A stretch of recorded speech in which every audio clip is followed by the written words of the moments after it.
There's several different ways you can increase your breast milk supply. In this video, I'm going to share some of the top tips that'll have the greatest impact.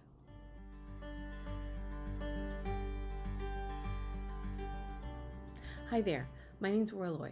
I'm a certified childbirth educator, lactation education counselor, and doula. So first off, if you want to increase your breast milk supply, you have to make sure to breastfeed and nurse often.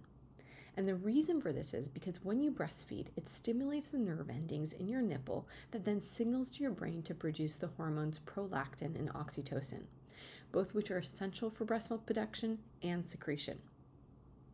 The second thing you want to keep in mind is that make sure you empty your breast at each feed. And the reason for this is because there's a protein in breast milk called FIL, or the feedback inhibitor of lactation, that is in your breast milk. And when your breast is full, it signals your body to stop producing more breast milk. So if after each session you're leaving breast milk in your breast, it stops the production of more and more breast milk. So what can help, especially if your baby is no longer hungry and if you still have breast milk left in your breast that you're feeding from at that session, is to actually hand express or pump milk from that breast. Also, make sure to switch breasts at each feed. Another thing that'll help you with increasing breast milk supply is making sure you're in a calm environment where you're not distracted when you're breastfeeding.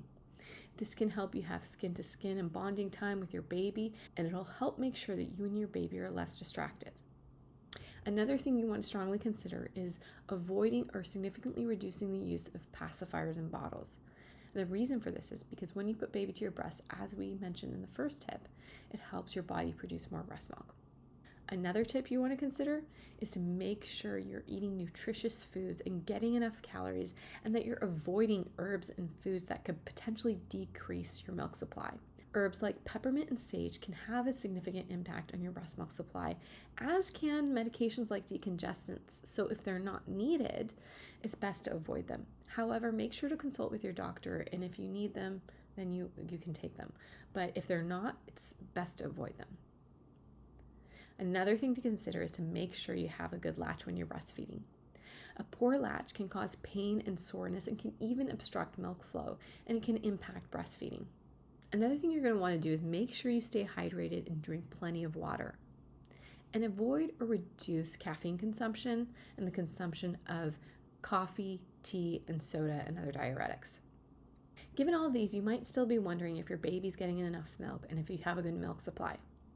Chances are, if your baby's pooing and peeing regularly, and if your baby's gaining weight, you have a good milk supply and things are okay. However, if you're not sure, make sure to check in with an IBCLC or local lactation consultant at a breastfeeding clinic or breastfeeding group, and ask them your questions and concerns and let them evaluate you and your baby.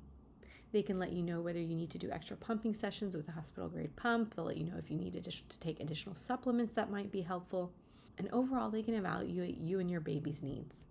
Quick question, have you used any of these tips to help increase your breast milk supply? And how was your experience? All right, that's all for now. If you enjoyed this video, hit like and subscribe. Also, make sure to check out the free checklist of breastfeeding essentials that I've included in the link below this video. I hope this helps. Until later, bye now and thanks for watching.